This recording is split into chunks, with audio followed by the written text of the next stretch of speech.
Welcome back, everyone, to Pod of Thrones. I'm Jeff. I'm Jennifer. What a night. What a night. It was awesome. Let's see. We actually, okay, so we're kind of breaking our own rules here. Normally, we do a little pre-show, we hit record, or we hit pause, we go watch the show, gets over, we come back, we talk about what we just saw. We did have some people over. Mm-hmm. You've had many glasses of wine. Many. At least 4 or 5. I've actually just got a bad cold, so I didn't drink it all. I had a girl and dragon wine. It was pretty good. Now, that was not an officially licensed Game of Thrones wine. No. But we did have some Game of Thrones wines in the house as well. I'm not sure if I had any of the others. I lost track. Right. I had several different kinds. But mine was good. It was a gift from somebody. It was good. So a good time was had Megan. by all. Yes. Everybody had a great time. It was quite fun. Oh, and we also had an additional sponsor for this episode. One of our favorite listeners, Sterling in Wisconsin, came to the rescue when I could not find Oreos in the store and sent a couple bags our way, which was quite a surprise. Mm-hmm. So this episode is brought to you by Sterling. Yes. The power of Sterling. Thank you. Yes. So, yes, it was an eventful night. A lot of pre-show talk that we almost recorded but didn't. And then we watched this first episode of season 8, which was just called Winterfell. Is that what it was called? I didn't even look. Hulu just said episode 68. And I was looking around. Someone else on Twitter said that Amazon was just calling it episode 68. But I gave all of the names. No, you just had runtimes. Oh, that's right. Yeah, they weren't giving out names. That's right. And so I'm taking Wikipedia's word for this, that the episode was just called Winterfell, because I don't really know for sure, but hopefully that's it. They're being very tight-lipped about these episode names. Well, it was all at Winterfell. Most of the episode was indeed at Winterfell, so I guess that works. Yeah. But we did have a few big things that happened outside of it, so it's been a long day. I think we should get right to it. What do you think, dear? Of course. I figured we could start in King's Landing. Let's save all the Winterfell stuff for the end. That's okay. So many things happen there. But what's going on in King's Landing? So first thing we had Qyburn talking to Cersei just to say that the wall is down. Right. The dead are coming. She's happy about that. Good. She shouldn't be happy about that. Good. I mean, wouldn't her 20,000 Golden Company troops be enough to put up a good fight against the other side anyway? Well, maybe except for the dragons.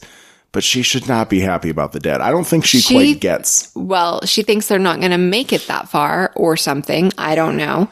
But also she thinks that they're going to kill all of her enemies and it'll just be her left. She must not believe part of this, though, because if they she saw the... But if... I know, but if... you never know with Cersei. She could have a plan up her sleeves. But I'm pretty sure they told her how the undead come to be, which is the Night King goes around, Night King and his White Walkers go around killing a bunch of people and then raising them from the dead. So if the Night King wipes out the northern armies... Right. They're all going to be coming for Cersei anyway. True. So I feel like she has not thought this plan through. She thinks she's going to use wildfire or something. Maybe. That was just popped into my head a minute ago too. Was Fire like maybe that's her plan, is that she can just bomb them with wildfire. Yeah, maybe she's building airships or something. Yeah, I just don't know what her plan is. Or maybe she'll just take whoever matters to her and put them on a boat and sail for Essos, and the Night King could have Westeros. Now, remember Daenerys's time with, was it Pycelle? The blue lip guys? Oh, no. Oh, my gosh. What were their names? It's been so long. They were the necromancers of Karth. Anyway. Ugh. Whatever his name was. I'm still waiting for Pycelle was the old... come back. Pycelle was the old maester. Chain guy, right. The chain guy. Wasn't one of her little dreams... Now, are these true? Were they going to come true? Because, like, one of them was the keep, the Red Keep, with...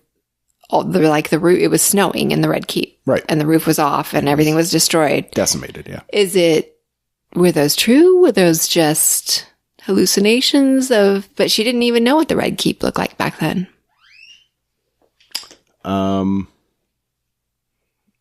we don't know. But she also had a vision where she saw Khal Drogo again. Right. Yeah. So that would seem unlikely unless she dies.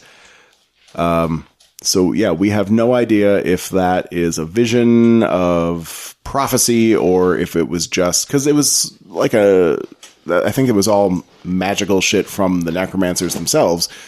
So it could just be them fucking with her head. Could be, but they didn't know what Khal Drogo looked like. Oh, that's true.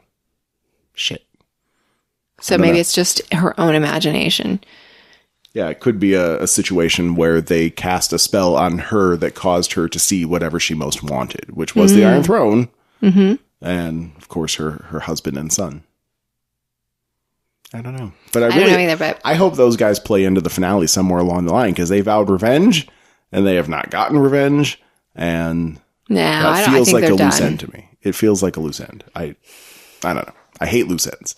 You know that. I'm still waiting to see Septa Unella again, even though we are pretty sure she's dead. Oh my God. Wouldn't that be amazing? I would love to see her all like mangled, like the mountain turned her into a pain sculpture of his own making. Oh, and also Ilaria's daughter, or Ilaria. Oh, I think we'll see Ilaria again. Mm. She was left alive. They're going to force feed her. They're going to make her watch her daughter rot. The nun was left alive too.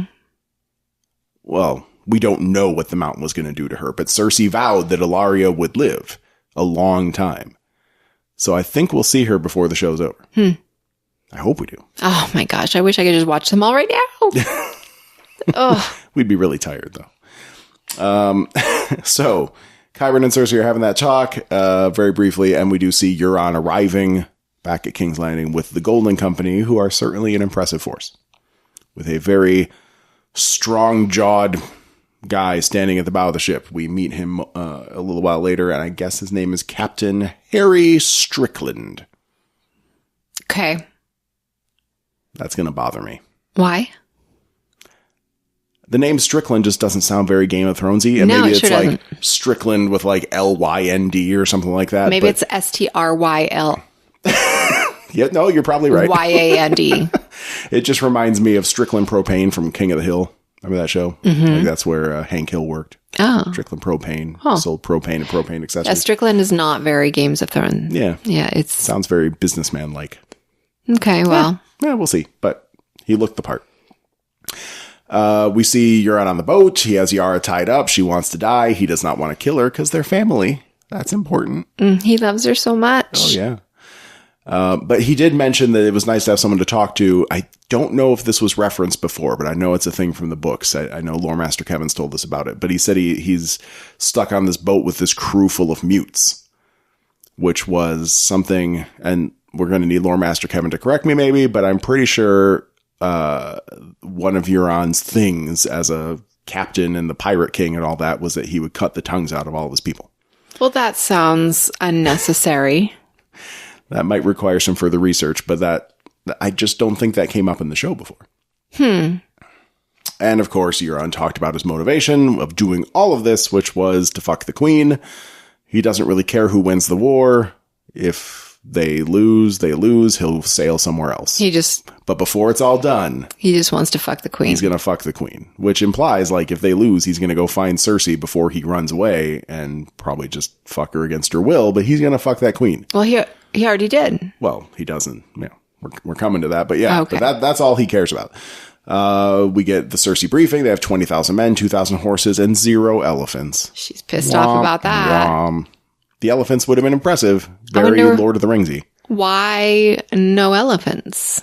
They got to be hard to fit on those boats. No, I mean like show-wise. Why no elephants? I don't know. Where would they stay in King's Landing? Where were they? Well, yeah. Where were they? I guess maybe where the sept used to be. They could go in that hole.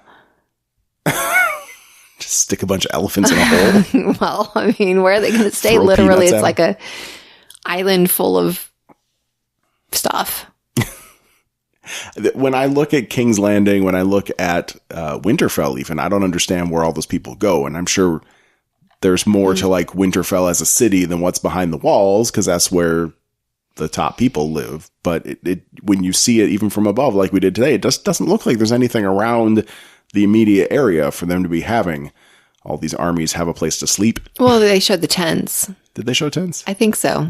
And the Golden Company, I mean, I guess they could stay in some of the empty brothels or something, but that's 20,000 men. It's a lot of people. Yeah. Seems like there's not even 20,000 people left on King's Landing. Well, that was the other thing I was thinking about, which was like, this is a big army. The Unsullied are a big army. And the impression I get is there's been so much infighting recently, the Battle of the Bastards especially, the Dany blasting the Lannister army with her dragons. They killed the Tyrell army. There's probably just not that many fighting men left in Westeros anymore. So the Unsullied versus the Golden Company and the Dothraki and all them, that's kind of a big deal. But now they're going to depopulate Essos too. Like there won't be any fighting men left in Essos because they've all sailed west to die over here. Right. Poor bastards. Yeah. I wonder what's going on over there. There's always the non-fighting men. They'll repopulate the earth. Yay, nerds. Woohoo. Okay, so anyway, Commander Harry Strickland left, and then that put Euron and Cersei having a little talk. Oh. Yeah. Take us through it, babe. What's Cersei going through right now? Because Euron wants to fuck her. So, poor Cersei. I feel bad because this has been her lot in life. She has to give up her sex just to get what she wants. But what she wants is terrible. But she still wants it. I mean, it's been, I would say, more sympathetic before, for sure. Like when Robert was saying Lyanna's name while he was fucking her on their wedding night. So that's gross. The worst. And I'm sure that poisoned her forever. Maybe, but I don't know. She knows how to play the game, and she knows that this is something she just has to do. You could see the look in her eye at the end, even like after he left, and she was like smiling sort of at him. And then the door closed and her smile slightly fades and she just looks away and like she's so ashamed and feels dirty and almost raped, but not because she didn't want to really do it. Yeah. And he probably stank. I am sure that man did not smell good. His name is Urine. He wants what he wants. So I feel like at the very least, she could make him take a bath first. She could be like, fine, you've wanted to fuck me this whole time. I'll let you, but you smell bad. She'd be pretty direct about that, wouldn't she? I would think so. You stink too bad to be in my bed. We didn't get to see that part of it, but hopefully that happened. Yeah. I don't know. I hope so. I don't know, but she seems ashamed and disgusted and every possible horrible feeling. Now, what was the key thing that we saw in the aftermath of that coitus? I don't know. What was it? They were talking. Right? He wants to just know that he's the best lover she's ever had. Mm-hmm. I mean, I hope that's true. Better than her brother. Maybe he really tries. I don't know. But she was drinking wine. Mm-hmm. Mm-hmm. She was drinking wine. I'm sure At least we think it was wine. It could have been grape juice. Could have been something red. Could have been pomegranate juice. Could have been cherry juice. Could have been. Or could have been wine. I feel like it was probably wine. But, so is she pregnant? Is she not pregnant? Okay, so I'm sure there's going to be lots of internet chatter about that. I'm sure we're not the only ones that noticed. But we've been debating whether or not she's really pregnant or whether she was just using that to manipulate Jamie. Right. This was a big talk tonight. I don't remember where you fell on that. I've been leaning on her probably not being pregnant. I felt like before we started the show, I thought she was still pregnant. Mm-hmm. How do you feel now? Now they didn't even mention it. Now I think maybe she's not. Well, and Euron said he's going to put a baby in her. And she didn't say yay or nay to that. I mean, if she was pregnant, then it wouldn't be possible. Maybe she's pregnant with Qyburn's baby. Ew. Or the Mountain. Ugh. She wouldn't fuck a Frankenstein. No, but she could get artificially inseminated. Would you, if you were, let's say you were in a situation where you needed to consolidate your power and protect generations to come, there are maybe good reasons to have Gregor Clegane's baby because he's big and strong. But would you want to have Gregor Clegane's baby? Of course It's probably not. ginormous. Of course not. But Cersei doesn't care about those things. Well, she'd care about the painful childbirth. Okay. That's what I'm talking about. Maybe. But there's no way. There's no way. No. it's the And mountain's there baby. would be no reason for her to do that. But I'm just saying. But is there a baby at all? That's going to be the question now. Maybe she just drank some wine because... But It was, I mean, it looked slightly like something red in a glass. I can't say for sure that that's what I saw. and she just took a few sips, so maybe not a big deal. But the fact that she didn't drink when she was talking to Tyrion implies that in this world, with the maesters and all that, they know that you're not supposed to have alcohol when you're pregnant. So if they know that, and she did it anyway now, I think it was all manipulation. Sticking to my story. Right. I mean, why would she not drink and then drink? Right. Unless it's safe after the first trimester to drink. I think it's safer in the first trimester, isn't it? I don't know. Probably. I don't know either. It doesn't seem I'm not good. a doctor. But I think she's faking it. And you're allowed to have 1 glass a day of wine. Right. I'm just saying that could have been her glass. There is that. I thought about that too. I was like, well, maybe it's just because she's having a little, but we don't know.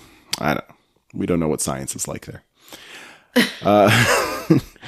There was a wonderful scene. They're getting back to basics. Bronn with a few whores. Oh my goodness. Ladies of the night. Lots of sex right there. Yes. Well, sort of. He never had his pants off. I think they were kind of like Pulled down a a little little bit. and open. Like got like a little bit of dick neck going there or something. But Dick neck? dick neck, just part of the dick sticking out of his pants. Just the neck, not the Yes. head. No, Just the neck. just the neck. Okay. The head with a little neck. It was kind of a funny scene, but the point of the scene was Qyburn coming to hire him. Right. And they kind of skirted around it, but if I'm understanding it correctly, his job is to now kill Jaime or Tyrion or both if they ever come south again. No, Bronn's not going to do that. It's hard to imagine he would, because he likes both of them. Mm-hmm. But he's in it for the money and his castle. True. But then did you notice what they gave him as the weapon? What? That crossbow. Did you recognize Oh, it? right. That was Joffrey's, I'm wasn't pretty it? sure that was Joffrey's crossbow, yeah. Yeah. That's Cersei's ironic, whatever. Is that what? Ironic justice. Oh, and is that what Tyrion killed? Oh, yeah. Tywin with? That's right. Joffrey's crossbow, which he used to kill Raz. But you're right. Yeah, Tyrion used it to kill Papa Papa. on the Papa. toilet while he was poo-pooing. Yeah. So do you think Bronn will do it? I don't think so. I don't think Bronn will do it. I think he'll take the money, but yeah. I don't think he'll do it. Yeah. And I don't think he'll have to, because I think Cersei will be dead eventually, right? Maybe Bronn will have a chance to stop Jaime or Tyrion when they're on their way to kill Cersei, and maybe he'll decide not to do it. That would be good, because he still gets to keep the money. Your employer's dead. Is she paid up front? Maybe he'll kill her himself. Nah. It's got to be I Jaime. don't think so. It's got to be. He's not going to kill Jaime. It could be It could be Tyrion. It could be Jaime. It could be. Who's going to kill Cersei? You mean? Yeah. Well, it still could be Arya wearing someone's face. Could be Arya. That's right. She's got to I'm all get for somebody on her list soon. She's gotta. We need some It's action. been a while. And some Arya action fighting. Arya kick ass. Brr. The last thing in King's Landing was the rescue of Yara. Fucking good on you, Theon. Yay, Theon. Theon did something right. Yay, Is that the first time in the show? Yes, It might be. it is. Might be the First first time in he the show. stood up and did something right. Well, he helped Sansa. They escaped Winterfell together. He pushed. Yeah, He but pushed the hound, the kennel master's daughter, whatever her name was. It's been a long time. Mm-hmm. That's it. That was maybe the first thing he did right, and then so he's done 2 things right now in his life. poor Theon. Hopefully this is it. He's going to be this way from now on, and then we can like him. Maybe we'll fall in love with Theon. That would really be something. It would. That'd be a major turnaround. Do you remember when we saw him at Comic-Con with that little dog? Yeah, he came out on the Game of Thrones panel 2 cons ago, and he had this cute little. There's pictures on potofthrones.com taken by our wonderful photographer, Meshi. Yeah, it was an adorable dog. He was really trying to woo the crowd there. And he didn't get to talk at all. He didn't? I don't think so. If so, it was just a very small amount. Yeah.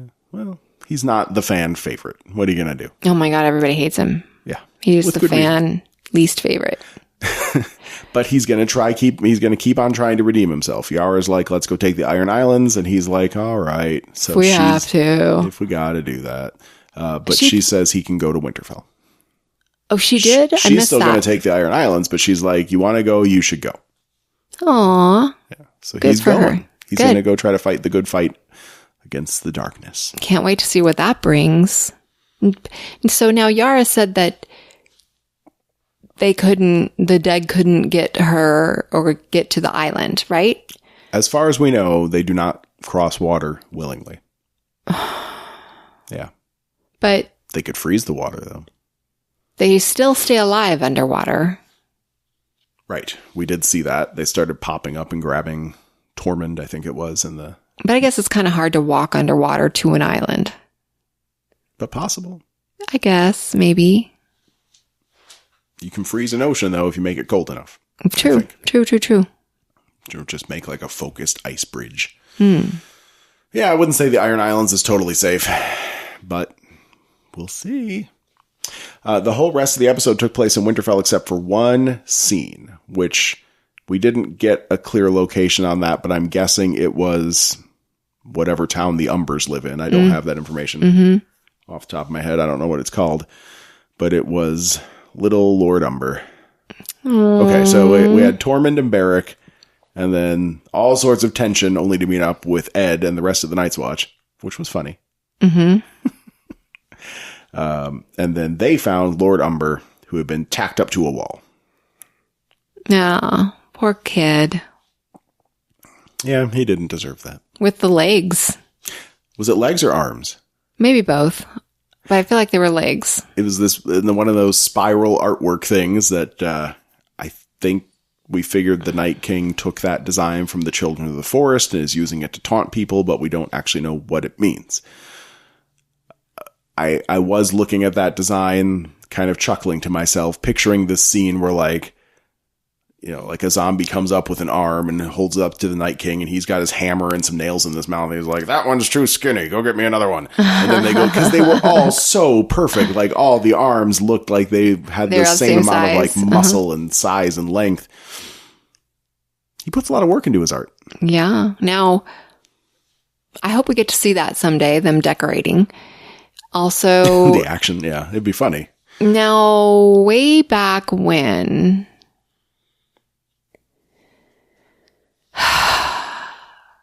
how did the first White Walker get past the wall, or did they not? Wasn't that when they were? No, I guess they were past the wall in the very beginning, first season. Yeah, that was north of the wall. Okay. Yeah. Okay. Mm-hmm. As far as we know, they've never been past. This is a miraculous, momentous occasion. Let's see. Oh, I had some... I missed this because it was on my first page of notes because we started in Winterfell, but do you want to talk at all about the opening credits? They've changed. Yes. They're beautiful. Cooler. We went inside places. Right down to the crypt of Winterfell. I like the wood that they used. That was pretty cool. That's all I've got. And I like how they're updating it. We have the hole in the wall that we went past, but then they showed like the ground freezing over as we started going south. So it sort of tells you where the army is. And they were in fact coming up on a keep, which must have been the Umber's keep. But I don't remember seeing a name on it in the credits. I think I was distracted by everything. We'll have to rewatch. Yeah.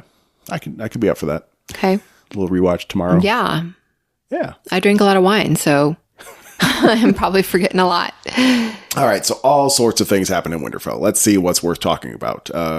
Big event. Everyone's excited or at least attentive. We have like a little boy climbing up in the tree. The army's arriving. And you saw the way Arya looked at that little boy, just like, oh, I remember those days. I remember when shit was like, I used to do full that. of wonder.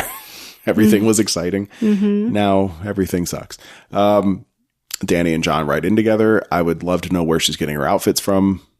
She's got cool new outfits all the time. Does she keep a tailor on staff? Like riding with her? She must. She must. It's amazing. Jon rides right past Arya. I know. Didn't even look. Sad. She was sad. She could have said something, but... And then she saw who? The Hound? The Hound. And he didn't even look? She got a little stony faced, and then she saw Gendry, and then her face softened. Oh, and then she smiled. Gendry. It was pretty funny watching Missandei and Grey Worm ride in, because they were getting more sour looks. Yeah. Which just felt like out and out racism on the part of the North. Like, oh no, darker skinned people. Right. Even if it's mildly darker skinned, I don't trust it.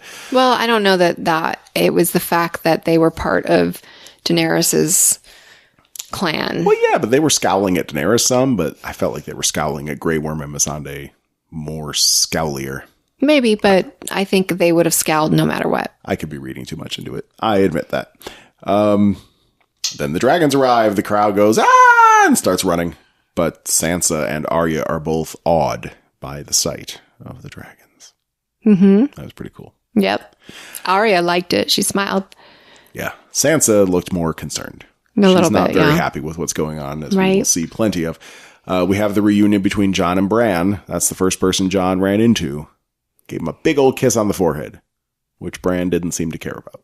Mm-hmm. I'm the three-eyed raven.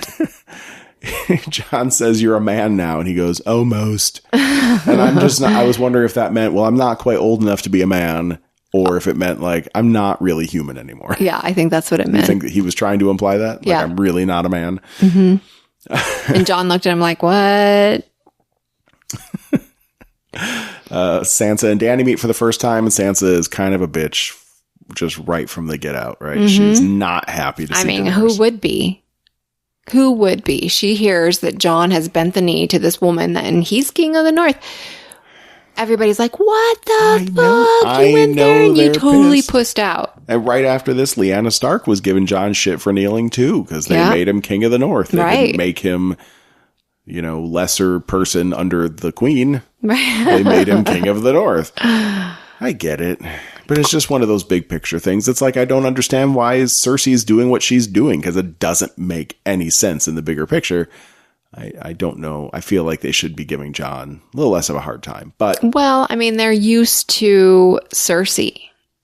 They're used to that type of ruling, and they don't want to have that anymore. And they trusted Jon, and they liked him, and they knew he was a good person. Now they've got this other freaking queen to deal with, and she comes in on her high horse. Literally. And she's got all these fancy braids and this fancy white coat with her fancy rabbit all over it. She looks awesome. She looks awesome, but she also looks like highfalutin. Yeah, she doesn't look like a northerner. It's true. Mm-mm. Yeah. She's not northern. They don't want to be represented by someone that does not understand them. Right. I get it. Okay. They've been through a lot. I know, but there's such bad shit coming. They've been through so much. The Boltons. Yeah. Killing all their people. Well, but see, the Boltons were northerners. The Boltons were northerners, and look what happened there. Ugh. They weren't as north as Winterfell. You just don't let the flayed man take charge of anything. That's just never a good idea. They didn't really have a choice in that one. True. All right, let's see. What else? Bran tells them that the wall fell, so they start planning to make a stand at Winterfell. Tyrion tries speaking up in Jon's favor when everyone's pissed off, and he also says that the Lannister army is coming to help, which makes all the Northerners kind of pissed in the first place. But more pissed, right? More pissed faces. Yeah. But in the end, Sansa also has a scene shortly after that with Tyrion basically calling him an idiot for believing Cersei. Mm-hmm. Now, we know Sansa's right. Right. So it's kind of unfair for us. But although Jaime could be bringing somebody. He's not. We saw him come. He had nobody? No. Oh. He showed up alone. I think I was in about my fourth cup then. Cup of wine. Mm-hmm. All right. So what else we got? Tyrion and Sansa actually had kind of a nice reunion until she called him an idiot. They talked about Joffrey's wedding and how that was a less than splendid affair, but it had its moments. And then finally, Jon's over at the weirwood tree, and Arya shows up. And they had such a big hug. Oh my God, it was Didn't great. that just give you all the feels? Yes, I got goosebumps. It was so sweet. Oh, I want to be hugged like that from Jon. I mean, I'll hug you like that, but I guess it's not the same. I don't have a furry coat on either. Right. Cloak. Arya was all snuggle up in his furry shoulder. It's funny because Arya is like an adult woman now, but she's so little and so like bright-eyed and fresh-faced that it's still like he's just hugging this little girl. His little sister. Especially because he's all rough and tumble now. Yeah. Scruffy and scarred. He's still short, though. So they had a big hug, but then they fought a little bit because they talked about how Sansa doesn't like Daenerys, and Arya's taking Sansa's side on that one. Yep. It's all about putting the family first. Right. And she tells him, you better remember that. Remember that you're family. First. And then, of course, we know what's coming. He's not family. Well, he is family. But he's not the family he thinks he is, and he's also family with Daenerys. Let's see. What else we got? Davos started talking with the other advisors about how Dany and Jon should get married. Seems a little premature at this point, given that they don't know their relation yet. And then we have a scene with Dany and Jon. Jon gets to ride a dragon. Yay! Jon gets to ride a dragon. I thought those were a little corny. Was there any... Okay, yeah. I was going to ask what you thought of when you were watching that scene. It was a little corny. There's one thing going through my head. Falcor. Okay. Okay, I like that. That's not where my head was at. I have a cold, so this might sound bad, but I'll try. I can show you the world.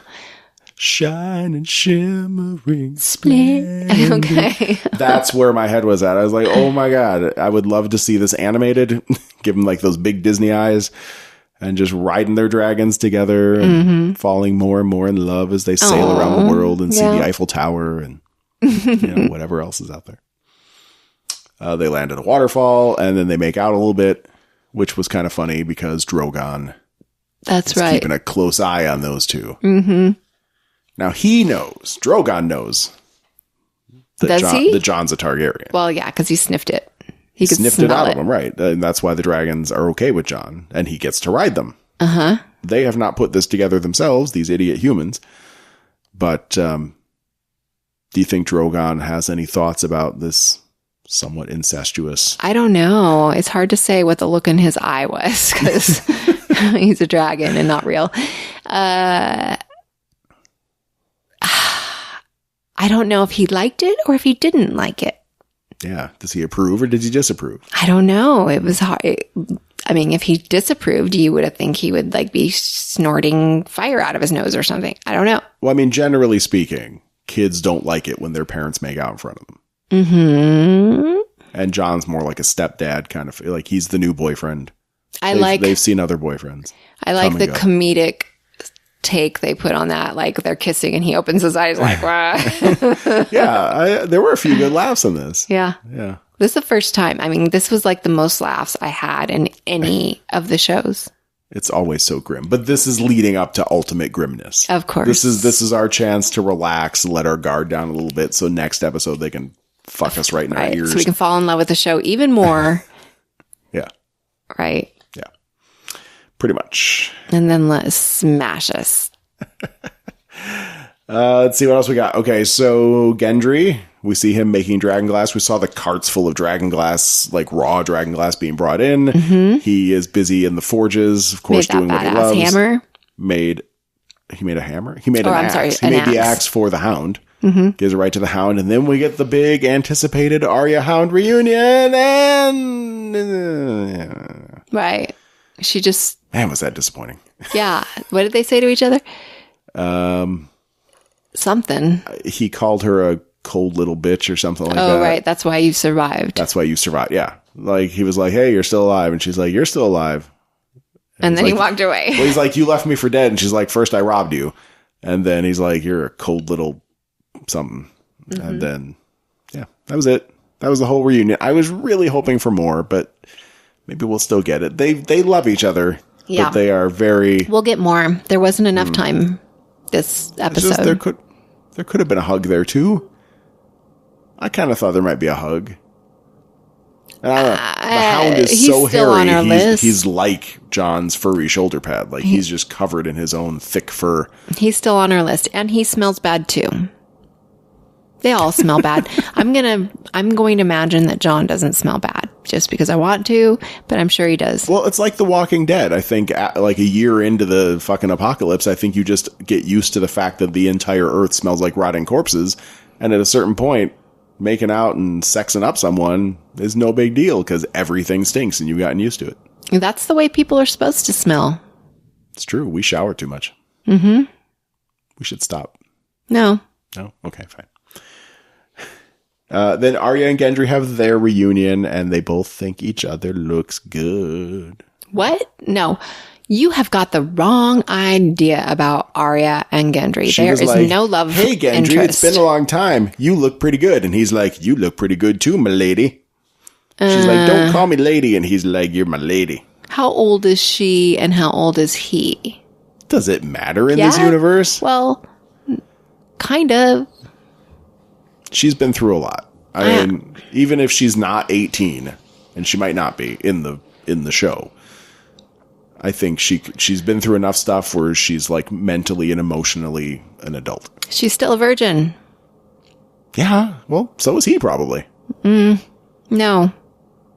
Really? No. Oh, well, Melisandre? He was inside Melisandre for a sec. I guess that kind of counts. Does that count? I mean, it was only for a second.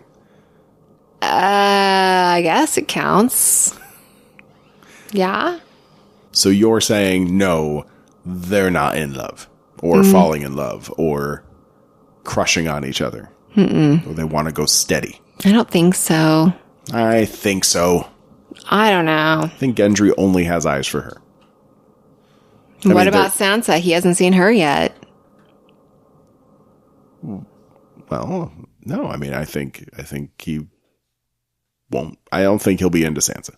Okay. I don't think so. Okay. How could he not have met her yet? They must have met. I don't know. They didn't show it. No, they didn't show it. All right, fine. Now, Arya wants a special weapon made. This is another thing when we rewatch. It'd be good to get a closer look at that. It looked like some kind of segmented spear, like maybe collapsible. You could put pieces together. I don't know. Carry it around more easily. It looked like a big spear tip, and then there was a handle, and then there was like sort of arrows like pointing that the two of them go together. So unless she was propositioning him to put the thing in the hole, I think it was a weapon. Yeah, I'm pretty sure it was a weapon some kind also. of spear, yeah. I just don't know what it was. Well, yeah, let's rewatch. But why does she need a special spear?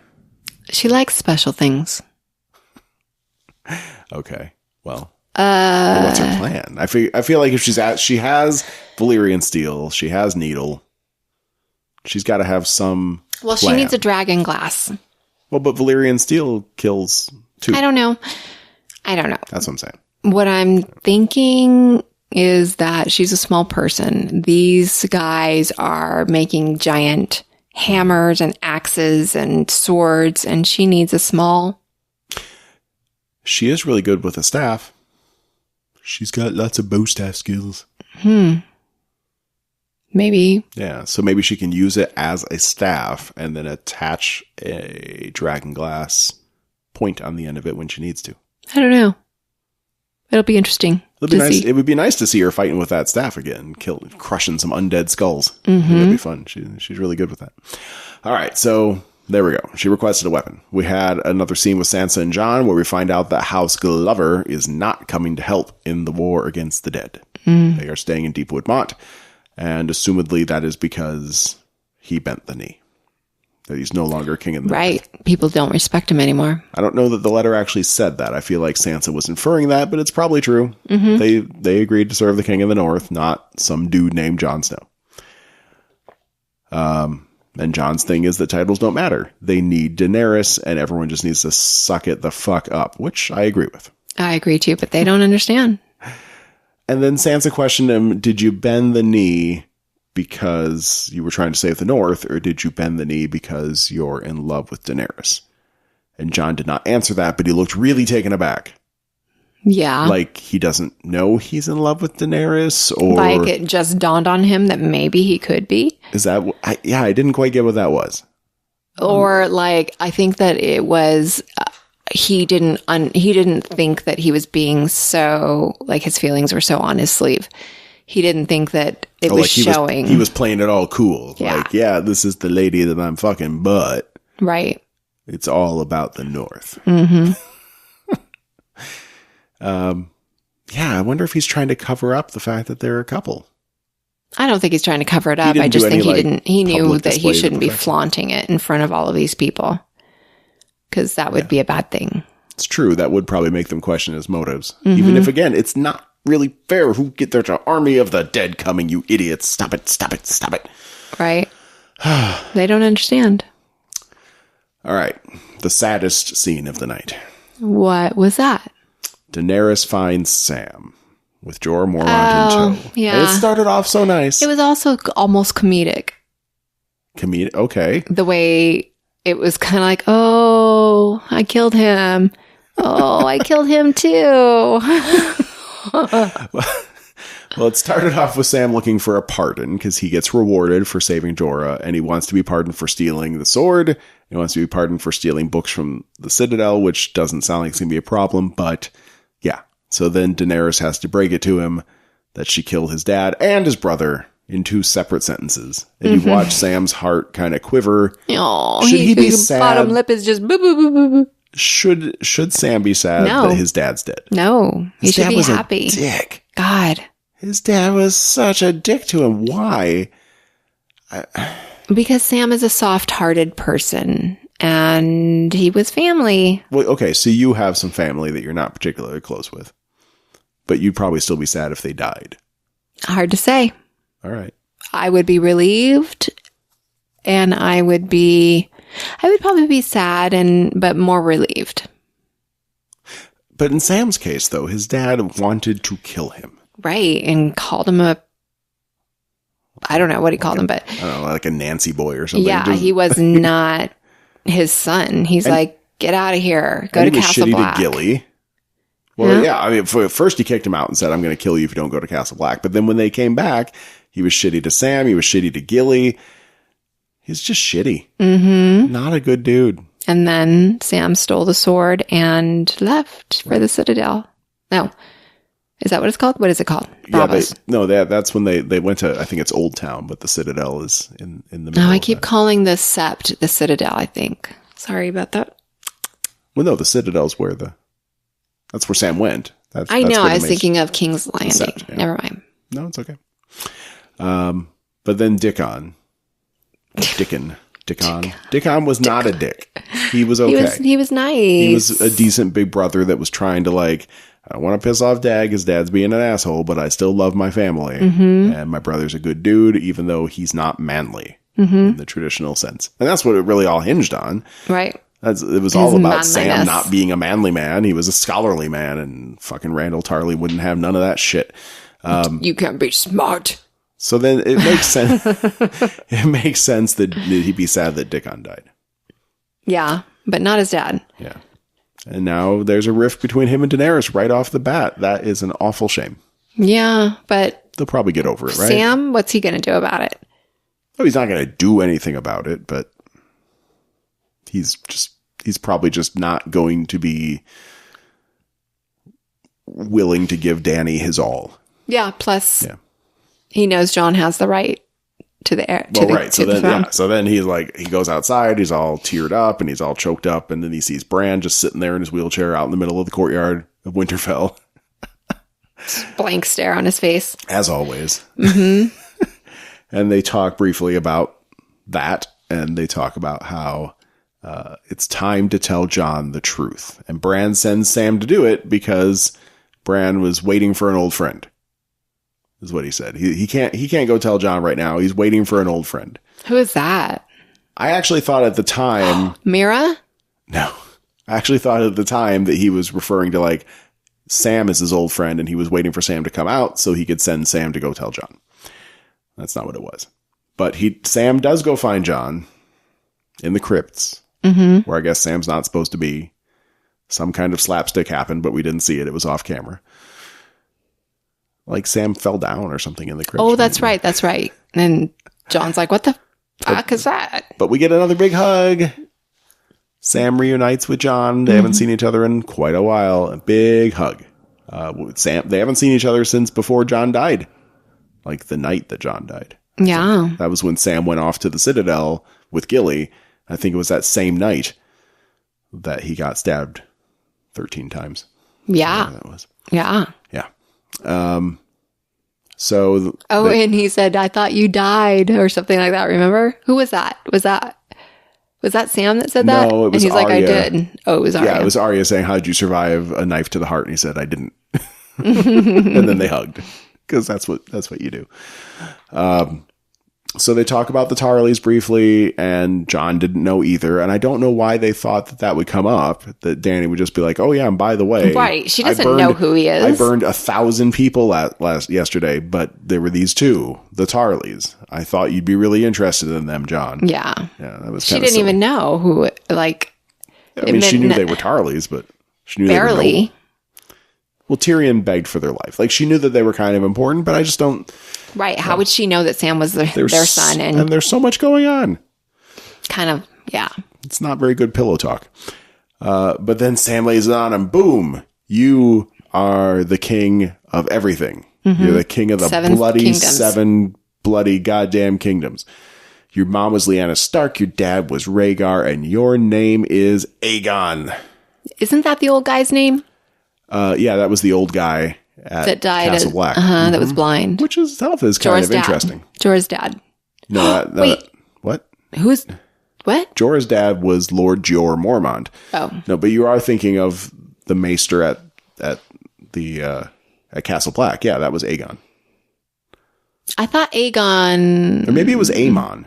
Oh my goodness. No, it was Aegon. It was Maester Aemon. Because they called him Aegi. Who? No one at the Castle Black. No, when he was telling the story to Gilly, remember? He was telling the story as he was kind of dying about how they used to call him Aegi. Oh no, maybe his brother was Aegon. Fuck. Oh my gosh.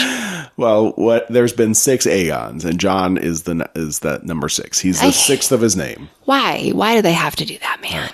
Because it makes things really easy. No. We only have to remember like 4 names in the whole family, at least. We just don't know. It's like a cyclical order or something. So John is shaken because he's a Targaryen and he just fucked his auntie. I don't think he's thought about the auntie connection yet, but he was shaken because Ned lied to him.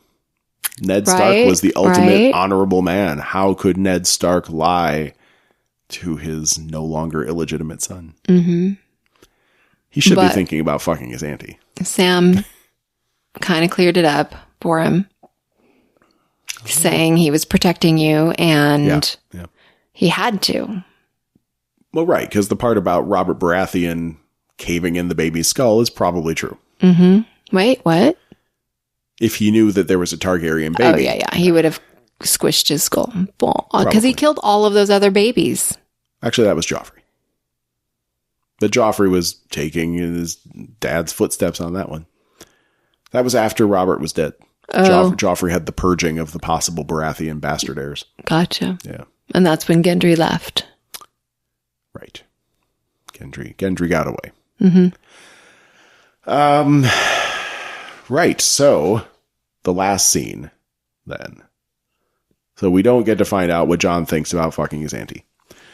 But the last scene then was Jaime fucking Lannister arriving at Winterfell under hood and cloak. Mm-hmm. And I have to sneeze. It's making me sneeze.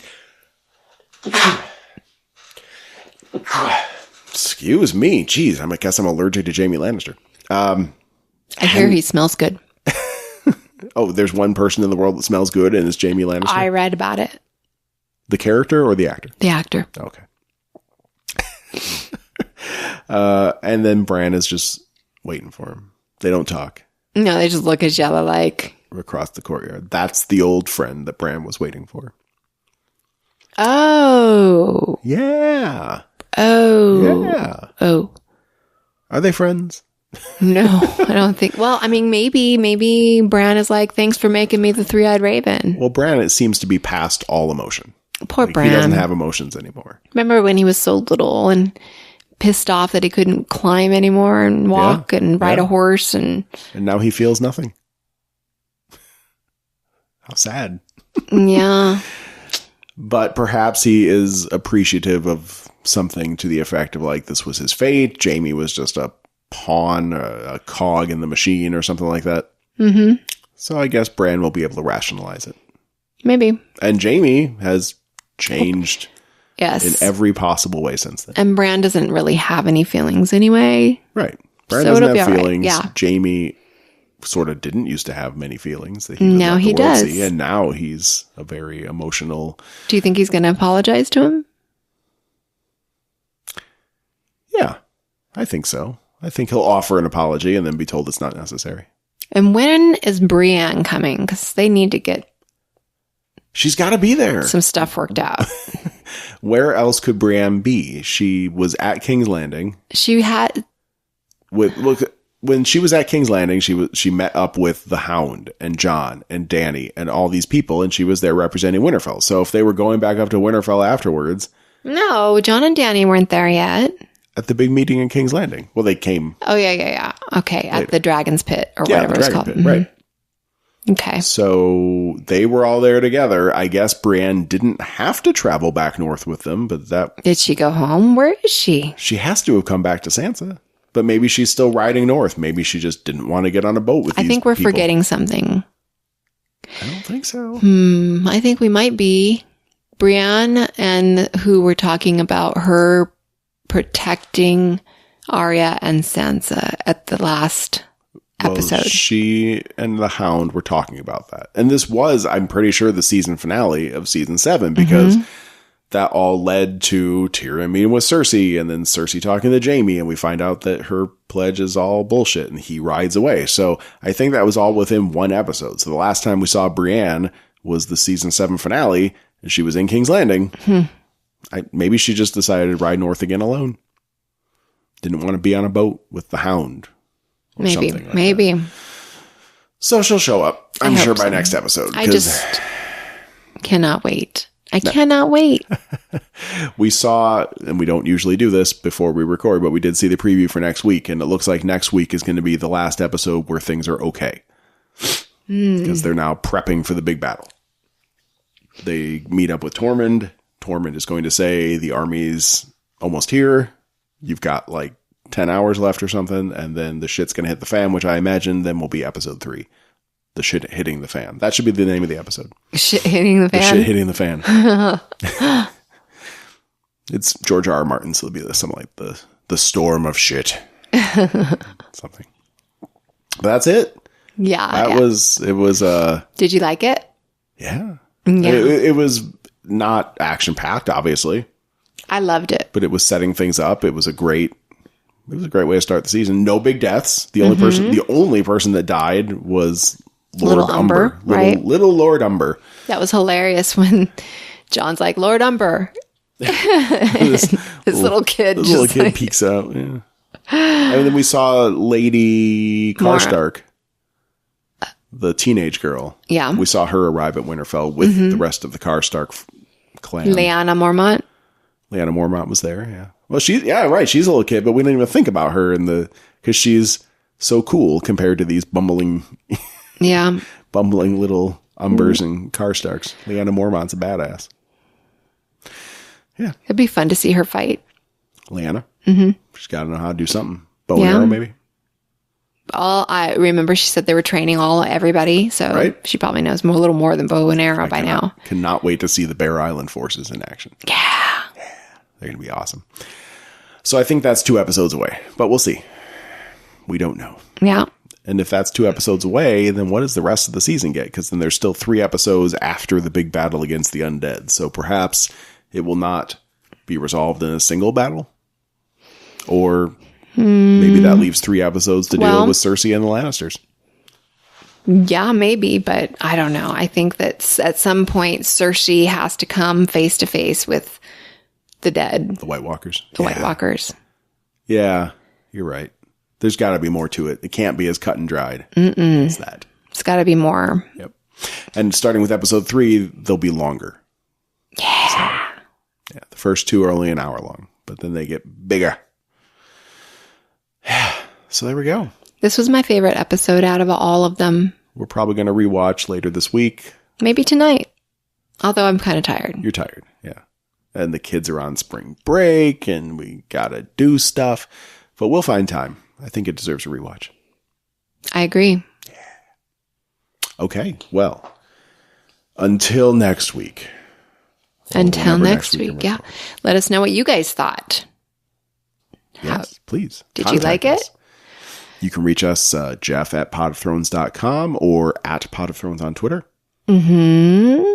Or at Kid Free Weekend on Twitter or at the Kid Free Weekend. Jennifer at potofthrones.com. God, I'm so bad at that. Jeff or Jennifer at potofthrones.com if you want to get in touch with us. Oh, and we're going to have talk soon about the death pool.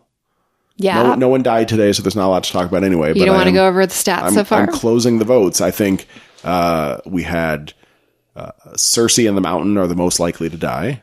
We have Sam and Arya as the most likely to live, with Sansa coming up a close third. John is, I think, more likely to live than die, but only by a little bit. But the two that are like right on the razor's edge are Missandei. No one's sure if she's going to live or die. And then Davos. He was an even 50-50 split last time I checked the votes. I'm starting to think Missandei might die now. You had her down as live before? I think I did. Yeah. I think she's too happy. I think she's going to die because everybody needs to feel sad. They're going to use her as one of those, heartbreaking. I'm not that attached to her or Grey Worm because, I don't know. They just don't have that much going on. Okay. Personality-wise. They're very, Dry, right. Yeah. So they had a hell of a love scene last season. Well, not really. I mean, they just showed him going down on her and that was it. Why are you whispering that? Because I don't want anybody to hear me. Okay. Right. So we'll dive into some analysis there, but we also are going to need to see some of the people on the list die so we can really get some results charted and see how we and the audience has done predicting. I can't. Yeah, that's going to be fun. Yeah. So you're turning it off tonight? I have to disable voting because otherwise it's unfair. Mm-hmm. Yeah.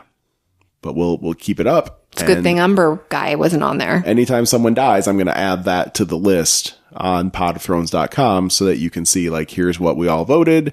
Here's the percentage of the audience that thought live or die. And then this person actually died. By the end of the season, then we can say who actually lived because we'll know. But we won't know who lives until the very final second of the show. Can't wait. Yep. Yay. I'm so happy. And then it's going to be all over and then I'm going to be so sad. Yep. But we'll find other things to watch and we'll talk about some of those too. HBO's got some cool stuff coming up. Okay. All right. Okay. We're going to go to bed now. Yay. Have a good night or morning or good morning. Day at work.